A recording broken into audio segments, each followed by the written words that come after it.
Mahirap lang po kami kanina. guys. At Paulit-ulit ka ba? yung kwarto ko po ay maliit lamang. Yan po at mahirap Ayan po na ang kasi kusina po kami. namin. Yan, ito po yung pinaglulutuan namin. Ayan po ang lutuan namin. Yan. Kasi po mahirap lang po kasi kami.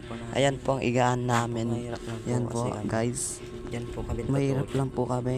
Yan po Tapos dito po batas-batas ako po ang diding minsan namin. natutulog. Yan po ang Yan natutulog sa duyan.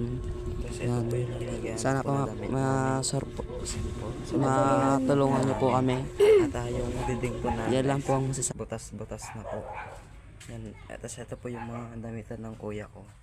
Yan, nakasako lang po. Yan. Tapos, nakatapos lang po kasi maglaba nung mama ko eh. Yan po. Yung sampayan po namin, nandyan po sa labas namin. Yung muringan po, nandyan po sa may baba. Tapos, ayan lang po yung mga upuan namin. Galing lang po sa basurahan. Nakita po ng nanay ko. Ayan po, mahirap lang po kasi kami. Yan. Baka pwede po kayo maniwala sa akin.